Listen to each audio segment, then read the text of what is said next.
চারা পোনা খুব উপকারী মাছ, কিন্তু ভাজার পরে তার উপকারিতা অনেক গুণেই কমে যায়। তাই আজকে আমি যে রেসিপিটা আপনাদের সাথে শেয়ার করছি সেটা মাছটাকে না ভেজে।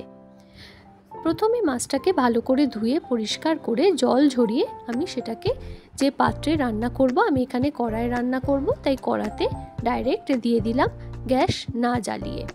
তারপর তাতে আদা কুচি, কাঁচা লঙ্কা কুচি, পেঁয়াজ কুচি, গোটা রসুন, একটা টমেটো বাটা, হলুদ গুঁড়ো, জিরে গুঁড়ো ও ধনে গুঁড়ো, স্বাদ অনুযায়ী নুন এবং একটু সর্ষের তেল দিয়ে ভালো করে মাছটাকে মেখে নেব।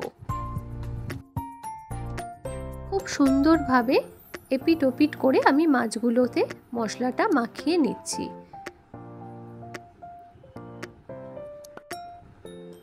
মশলা মাখার পরে আমি তাতে সামান্য জল অ্যাড করব।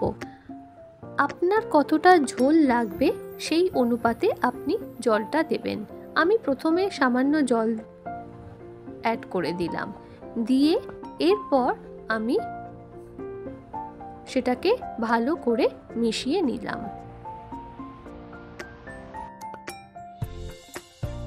এরপর আমি গ্যাসটাকে অন করে কড়াটা বসিয়ে ঢাকা দিয়ে দিলাম মিনিট 5-7 জন্য।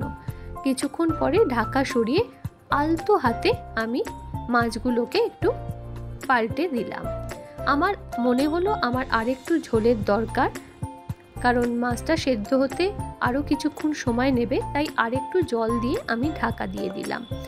আবার মিনিট 10 পরে আমি ঢাকা সরিয়ে মাছগুলো সেদ্ধ হয়ে যাওয়ার পরে ওপর থেকে সামান্য চিনি, স্বাদ অনুযায়ী আমি চিনি দিয়ে দিলাম।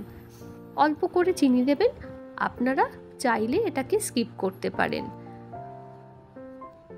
চিনি দেওয়ার পর আবার কিছুক্ষণ আমি ঢাকা দিয়ে দিলাম।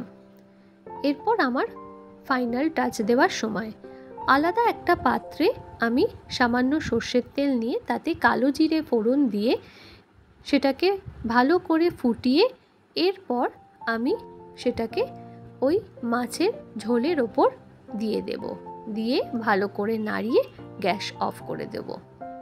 আমার চারা মাছের ঝোল রেডি। আপনারা একবার হলেও এটা ট্রাই করবেন, খুব ভালো লাগে খেতে গরম ভাতের সাথে। Thank you.